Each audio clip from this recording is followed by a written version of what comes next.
For years, the boy asked the wrong question about wealth. He asked how much a man had, how many coins in the chest, how large the house, how fine the cloak. And the more men he measured this way, the less the measure told him, because he kept finding rich men who were trapped and modest men who were free, and his question could not explain the difference. So he threw the question away and found a better one. Not how much does a man have, but how long could he survive if he stopped working today? How many days, months, years could a man's life continue if his hands went still? That single question revealed everything the coins had hidden. Because wealth, the boy finally understood, is not a number at all. It is time. It is how much freedom you have bought yourself from the need to labor. And measured that way, wealth is not a pile. It is a staircase with 6 distinct steps, and nearly everyone is standing on one of them without knowing which. Each step has its own trap, a specific thing that holds people there, sometimes for their entire lives. So as we climb them, do the honest thing. Find the step you are standing on right now, and more importantly, notice what is keeping you there. The first level is dependence. On this step, a man could not survive on his own for even a month. Everything he has flows in and flows out, and if the flow stopped, if the wage vanished, the patron withdrew, the luck turned, he would be in crisis within weeks. His survival depends entirely on someone or something outside himself, an employer, a family member, a stroke of fortune that must keep repeating. The boy did not look down on the men here, because many were born onto this step through no fault of their own, but he saw the cruelty of its trap clearly.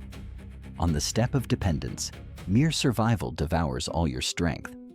There is nothing left over. No time, no energy, no coins, to build the thing that would carry you upward. The step consumes exactly the fuel you would need to leave it, which is why so many never do. The second level is fragile survival. Here, a man stands on his own. He covers his needs. He owes his survival to no single patron. And this feels like a great victory after dependence. But the boy saw the hidden flaw. This man has no cushion beneath him. He earns and he spends, earns and spends, and the two are so evenly matched that a single blow topples everything. An illness, a lost position, one bad season.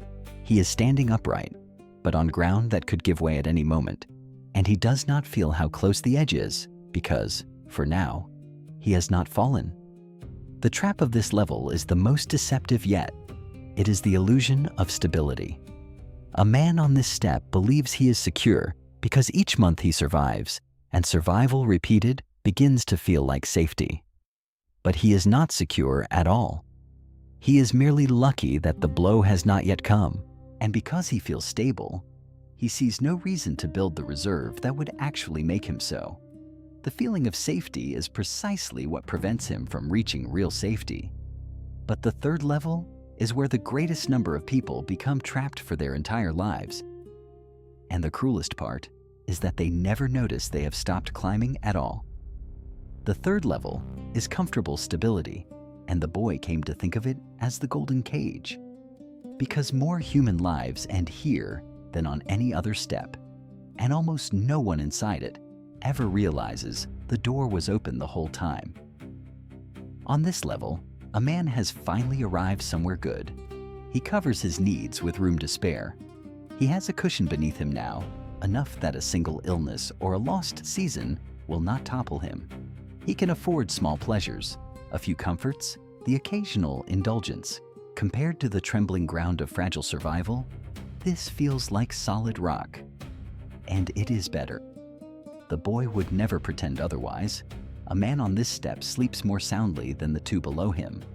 He has earned a real and genuine relief. But here is why the boy called it a cage, and why it is the most dangerous step on the entire staircase. The trap of this level is not fear, and it is not hardship.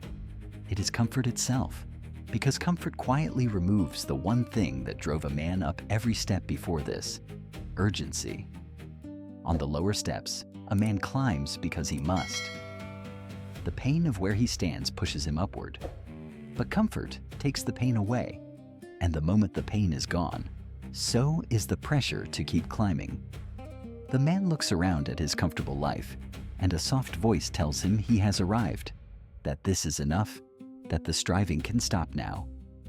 And so he stops, not with a decision, but with a slow, pleasant drift into standing still.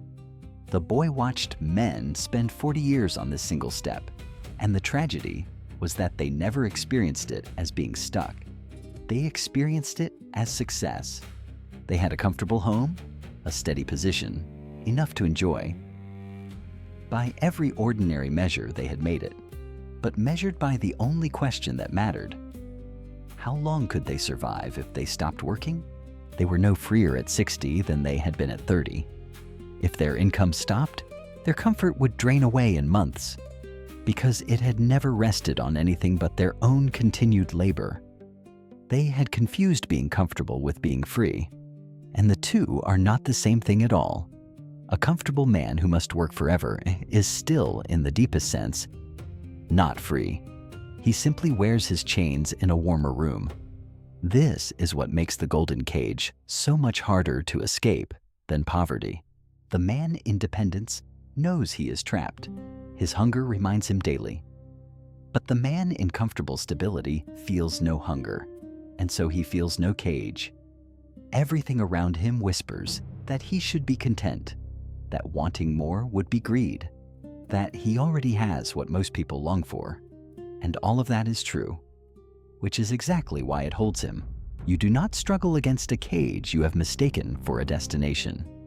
The boy understood that crossing off this step required something almost unnatural, the willingness to leave comfort voluntarily, to feel deliberate discomfort again when nothing was forcing you to risk, to invest, to delay pleasure, to reach for a higher step, while the soft voice insisted you had already arrived. Almost no one does it, not because they cannot, but because comfort is a current that carries you gently nowhere, and it feels so much like rest that you never notice you have stopped moving. And the fourth level demands you walk straight into the one thing that comfort spent years teaching you to avoid. The fourth level is security, and crossing onto it is the single most important step on the entire staircase, because it is the first step where your money begins to work instead of only your hands. On every level below this one, a man's survival rested entirely on his own labor. Stop working, and everything stopped with him. But on the step of security, something new appears, something the lower steps never had. A portion of what a man has begins to produce on its own. His coins, placed carefully, start to earn. A share of something works while he sleeps. A part of his life no longer depends on his daily effort, because he has built at last a source that flows without his hand, always on it. It may be small at first, a trickle, a modest stream beside the river of his own labor. But its nature is entirely different, and that difference changes everything. For the first time, the man is no longer the only engine of his own survival. This is why the boy called it the first real step toward freedom. Everything below was a matter of how hard a man could work. Security is where a man stops asking, "Only how much can I earn?" and begins asking, "What can I own that earns for me?" It is the doorway between a life of pure labor and a life where labor is slowly becoming a choice. And yet the boy watched almost everyone fail to cross from the third step to this fourth one. Far more than failed at any lower crossing. The reason was exactly what he had warned of before. The trap of the golden cage was comfort. And comfort teaches a man to avoid the one thing this step demands: discomfort. To reach security, a man must do what the comfortable life trained him not to do. He must take a risk when nothing is forcing him to. He must invest coins he could have spent on pleasure. He must delay the reward, endure uncertainty, and put money into things that give nothing back for a long while. Every instinct that comfort built in him screams against it. And there was a second reason so few made it across, quieter and just as deadly. This step is built slowly, and most of it is invisible. In the early years of building a source that earns, almost nothing seems to happen. The stream is barely a trickle. The returns are so small they feel pointless. And the man who was promised freedom sees only coins disappearing into things that have not yet grown. This is the exact point where nearly everyone abandons the climb. Not because they were wrong, but because the reward of this step arrives long after the effort, and the human heart is not built to wait that long on faith. They quit in the years when the roots were forming, and they slid back into the warm, comfortable current of the step below. The boy saw that the men who crossed onto security were not the most talented or the luckiest. They were the ones who could tolerate discomfort on purpose and patience without proof, who could put a coin to work and leave it there, unbothered, through the long silent years before it became a stream a man could stand on. That single capacity, more than any amount of income, was what carried a person over the most important threshold on the staircase. But the fifth level changes the question entirely, because there, for the first time, the labor itself becomes optional. The fifth level is independence, and it is the one nearly everyone imagines when they dream of wealth. Though almost no one describes it correctly. They picture yachts and palaces. But the boy saw that independence has nothing to do with luxury. It is something far simpler and far more valuable. On this step, the sources a man has built finally produce enough to cover his entire life, on their own, without his labor. And the moment that happens, work stops being a necessity and becomes a choice. This is the step where a man buys back his own time. Below it, every hour he worked was an hour he had to work. The labor was demanded of him by survival. On the step of independence, that chain simply falls away. He may still work. Many do, and work hard. But now it is because he chooses to, on his own terms, at things he finds worthy. The difference between working because you must and working because you wish is the difference between a servant and a free man, even if they do the very same task. The boy understood that this, not gold, was the true prize the whole staircase had been climbing toward. Not the absence of work, but the presence of choice. And yet, even here, on this high and beautiful step, the boy found a trap, subtler than all the others, and genuinely surprising. Many who reached independence did not know what to do with it. They had spent their whole lives climbing toward freedom, defined entirely by the struggle to arrive. And when they finally stood in the open air of it, with no master and no necessity, they felt a strange emptiness. The fight that had given their day's meaning was over. And so, restless and unmoored, many of them quietly chained themselves back up, took on burdens they did not need, chased more money they would never spend, manufactured struggles to replace the one that had defined them. They had won their freedom and did not know how to be free.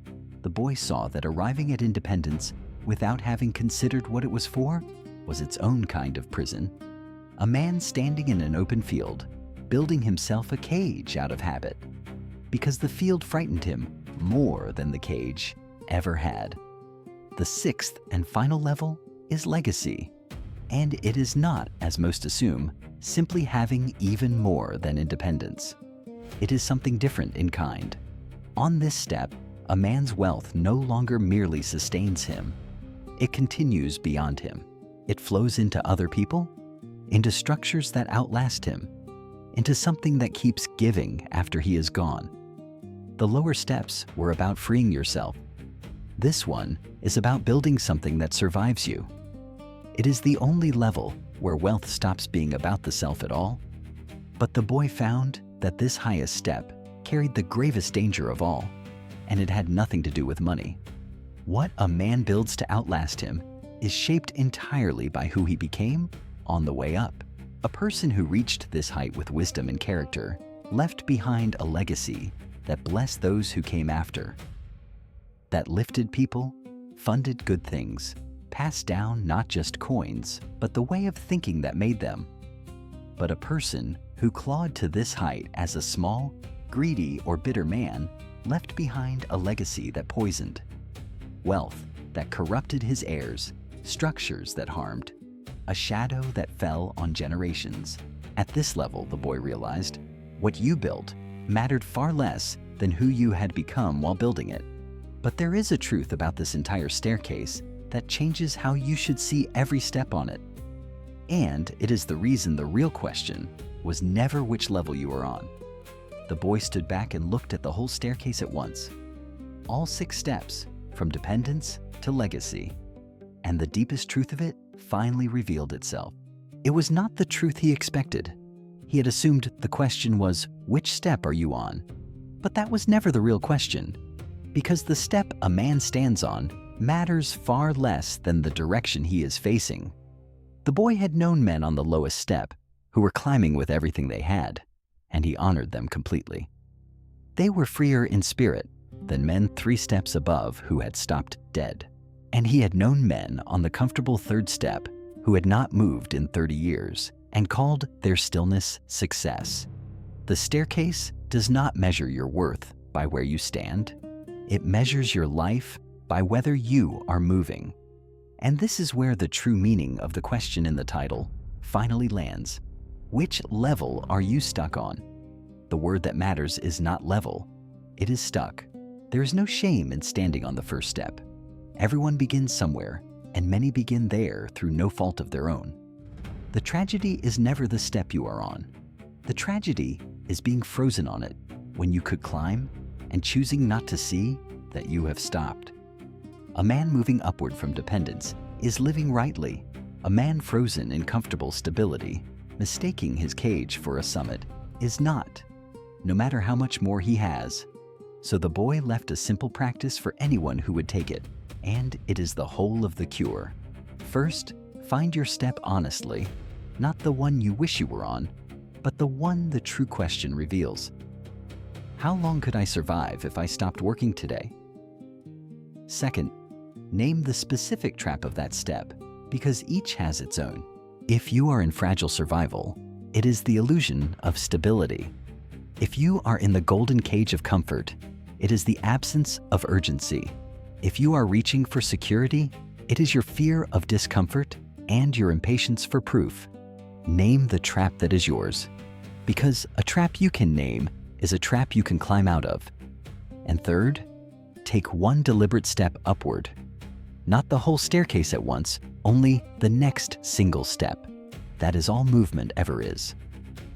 The boy never judged a man for the step he was born onto. He judged only the refusal to climb when climbing was possible. And even that he judged gently, because he knew how heavy each step's trap could be, and how quietly it held people.